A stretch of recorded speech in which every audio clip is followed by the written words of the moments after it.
champion Eimantas Stanionis tells fighters, especially young fighters, not to sign the Golden Boy. They will drop you once you lose.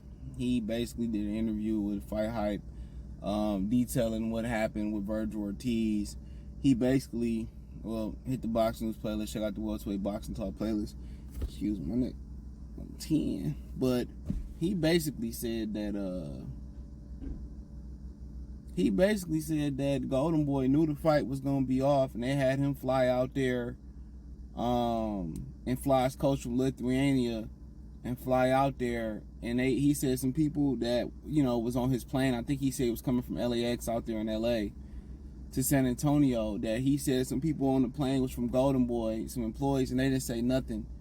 And that he said basically that they allowed him to make the trip, spend his own hard-earned money on camp, and then they knew before they got on that plane that Virgil Ortiz wasn't already gonna compete. They knew he wasn't gonna make weight, and that's something that we were saying in the live chat when we did the live stream. I said they knew about a week or two, and somebody else said they knew about a month he wasn't gonna make weight, and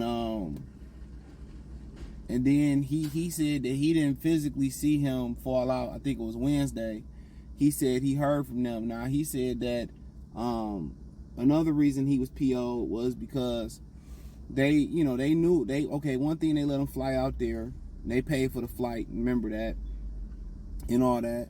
They let him come out there. They flew his coach in from Lithuania, inconvenienced him, but that wasn't even the messed up part. He said that he was entering the dehydration process of cutting weight. He says all fighters go through it. He said he struggled to sleep that night because when your body don't have water, you don't feel right. And he said, well, I woke up the next morning, I'm guessing it's like Wednesday or whatever, and because I don't got my computer from me. He said he got espresso like he usually do. And when you dealing with coffee, just an FYI, coffee is a natural diuretic, which helps, the dehydration, it helps the process of shredding water off your body. See, it's illegal for them to take diuretics. So diuretics will help you make weight as well too. That's what J. Leon Love got popped for. They, I don't know if they could take natural diuretics like I forget the name of the tea, dandelion root tea. That's something that Will Smith used to physically get ready to shoot the I Am Legend movie. So yeah, that dandelion root tea helps, shred that water and helps, speed up that, I don't know if that's illegal. It helps, speed up the water shedding process. You got water pills and other powerful diuretics that you can get from the doctor and shit, and natural diuretics that you can get to help shed that water, and that help cut them last few pounds to make the weight. He said that, they let him go through on the plane with other Golden Boy employees, knowing the fight wasn't going to pop off, knowing what was off. Then they let him start going through the cutting phase or dehydration process. Then he said he get his espresso and shit. He started walking, and he said, I'll be back in an hour. His manager called him. He said, you should come back right now because the fight is off. Now, he said he was thinking that, they was going to remake it at 150 or 152. And he said, excuse me. He said he was willing to make the weight. He said he willing to move it up to 150, 152. That was fine. He didn't think the fight was going to be off altogether. Then he basically said that he thought Golden Boy, when he found the fight was going to be off, he thought Golden Boy was going to, give him a replacement. And he basically said they didn't give him a replacement. They didn't compensate him for his training. He said he spent a lot of money on training camp and expenses. He said they didn't comp him from training camp and expenses.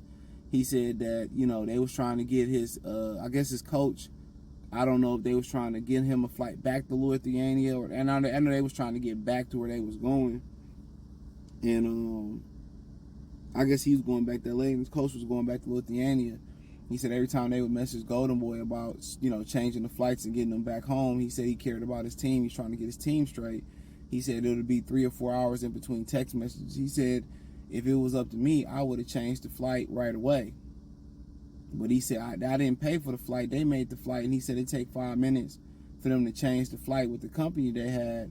And he basically said that they didn't want to reimburse him for what he spent at training camp. They wasn't trying to get him a replacement fight. They knew that the fight wasn't gonna come off before he got out there, and we told y'all that 3 or 4. We said about a month. They knew about a month. I said at least a good 2 weeks, and they let him spend his money. And he basically said that when you lose, Golden Boy ain't gonna do nothing but drop you. Don't sign the Golden Boy. And he ain't the only person that said that. You had a bunch of black fighters that had nothing really good to say about Golden Boy through the years. And I'm not gonna start ringing off the names. If you know, you know. And that was just unprofessional. And Oscar want to know why Ryan Garcia don't want to be there and Canelo don't want to be there and all that type of stuff. And they knew. Instead of just telling him, hey, yo, we know you had an 8-week camp or whatever you got. We gonna shoot you some bread for your camp. Send us the expenses that you sent, or send us what you spent. Give us a number and we'll try to make it right. But come on. They said they flew all the way out to San Antonio, got his coach from halfway around the world to get to be here. And then, when it's time, when y'all failed us in a situation and you knew y'all wasn't gonna be able to make the fight, then you turn around and inconvenience us and make us sit around San Antonio, make me cut weight that I ain't have to fucking cut. Come on. Unacceptable. And you knew before I got on that flight the fight was off. They knew about a month in advance he wasn't gonna make the weight. And for all we know, what they saying could be a fucking lie about having his daddy had to resuscitate him. That could be a lie. For all we know, that can be the lie. You ain't got to lie, Craig. You ain't got to lie. That could be a lie. His ass maybe simply couldn't make weight. I would ask for medical forms, and I would sue. I asked for medical proof. Where's the EMS stretcher that took him out? Ain't no cameras of him getting resuscitated or getting on the EMS, or getting in the ambulance or nothing like that. No, that's fishy. We ain't heard shit from him. I ain't heard shit from his daddy. You ain't heard nothing from Oscar, but other than Virgil Ortiz to be back from 154 pounds. Y'all knew when he had rhabdomyosis the first time that it was time to move up.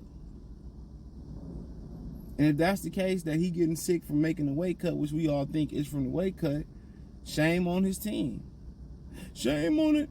Work the play game on it. Boom, bop, pull the trigger. Shame on it. Can't say the whole thing. You want to get gun? Shoot. Bow. How you like me now? But yeah, man, that's, this just seemed unprofessional. And then we ain't even seen no valid proof. This is what they saying. We ain't seen the guy on the stretcher. We ain't seen him in the hospital. And I ain't saying that's our business. But if I'm staying honest, I'm starting to question all that. Maybe they just didn't have the money for the event.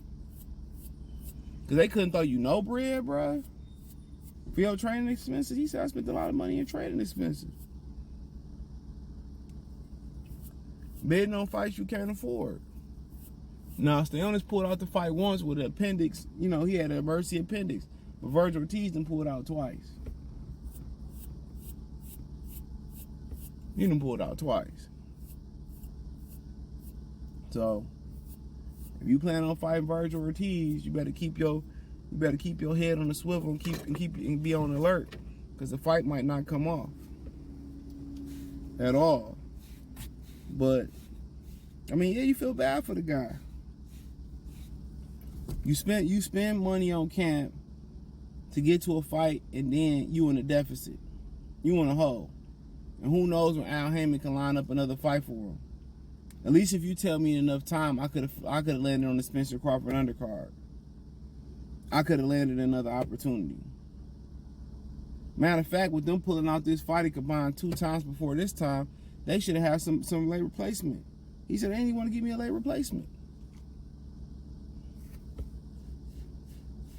He said they didn't even want to give your boy a late replacement. So, it is what it is. Something should be done about that, bro. I'll sue the hell out their ass. But then again, if I lose the lawsuit, guess what? I might have to pay their legal fees and my legal fees. I'm going to really be in a deficit. Only thing they lost was some flight money.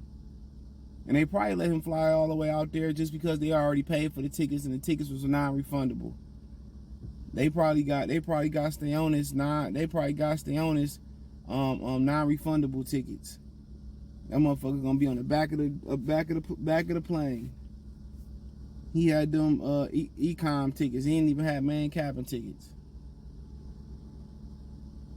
And they wonder why Ryan Garcia don't want to be there, Canelo don't want to be there. They can't keep nobody happy. Come on. And it's been what, 2 or 3 weeks since all this shit happened. About 2 weeks. Be suing the hell out of them. I'll be going to pull up on Oscar ass. Be at their offices beating Eric Gomez's ass. Just joking.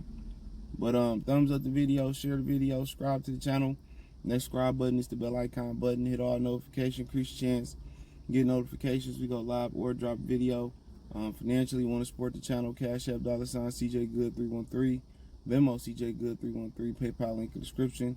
Hit the link tree. Find me on Twitter, Instagram, Spotify, Anchor, Cash App, Venmo, PayPal, Apple Podcasts, Google Podcasts, the whole nine. Appreciate the love, support. Peace.